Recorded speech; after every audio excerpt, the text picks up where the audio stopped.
साथियों, मुझे लगता है कि जो बहुत सी खामियां हमारे लोकतंत्र के अंदर पिछले 70 सालों में आ गई हैं, उनमें से एक बड़ी खामी है हमारी व्यक्तिगत स्वतंत्रता की कमी होना।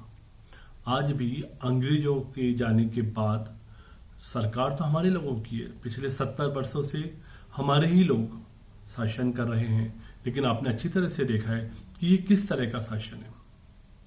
क्या यहाँ व्यक्तिगत स्वतंत्रता है? हमें वोट के थैले में बदल दिया गया है। हम सबको वोट बैंक के तौर पर देखा जाता है।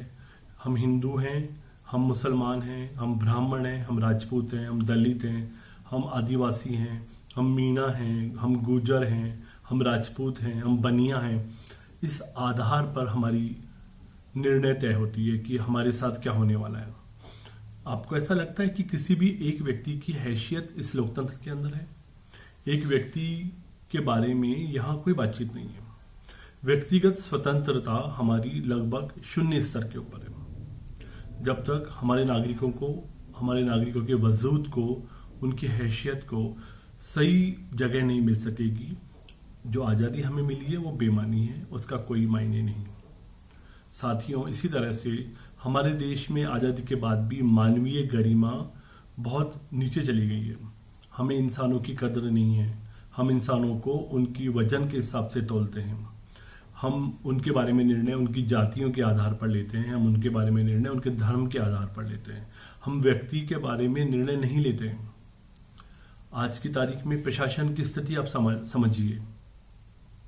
पुलिस डराने की एक मशीन बन गई है, और सरकार की एजेंसियां, अगर आप सरकार के खिलाफ बोल दें तो आपके पीछे पड़ जाती हैं, आपको जेल में बंद कर देती है। भले फिर न्यायालय हो, वो भी आपकी सुनता नहीं है। तो यह व्यक्तिगत आज़ादी के ऊपर एक बहुत बड़ा समझौता किया गया है।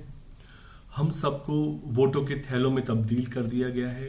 हमें वोट बैंक के तौर पर ये लोग कंसिडर करते हैं, और जब इन्हें लगता है कि हमारे वोट की जरूरत नहीं, तो हमारे साथ ये न्याय भी नहीं करते। ये न्याय सिर्फ अपने वोट के हिसाब से करते हैं। यही स्थिति हमारी मानवीय गरिमा की है। कुछ लोग जिन्होंने अपने आप को वीआईपी घोषित कर दिया है, वो सब लोग अब हमें बीपीएल बना करके और हमें अपने वोट बैंक के थैले में तब्दील करके उपयोग में लेना चाहते हैं। हमें विभाजित कर रहे हैं हर तरह से। हमें जात पात में बांट रहे हैं।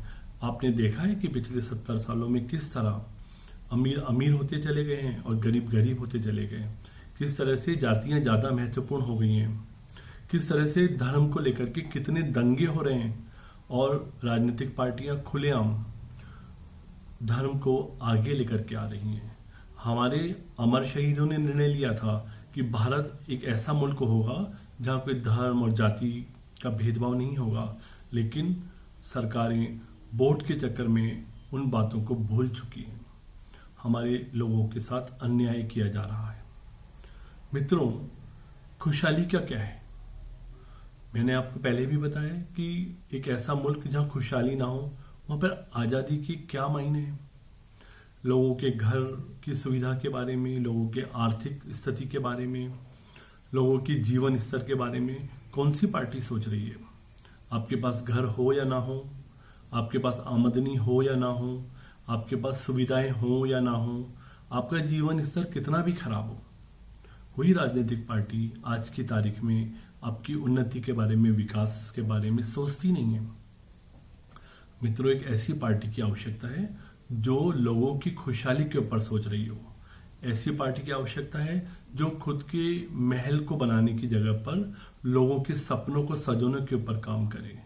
मैं आपको आमंत्रित कर रहा हूं, पीपल्स ग्रीन पार्टी में आप आइए। एक आंदोलन की तैयारी करेंगे, एक ऐसा आंदोलन जहां हर एक नागरिक खुशहाली के दौर में प्रवेश कर सके। एक ऐसा आंदोलन करेंगे जहां भारत भर में फैली हुई खराबियों को हम ठीक करने की कोशिश करेंगे। हम ऐसा आंदोलन करेंगे हर एक गंदगी, हर एक खराब चीज समाप्त हो और अच्छी चीजें यहाँ पर स्थापित हो सके। वंशवाद को मिटाएंगे, भ्रष्टाचार को मिटाएंगे, और हम सब मिलकर के एक नया राष्ट्र बनाएंगे। आप सबका पीपल्स ग्रीन पार्टी में स्वागत है।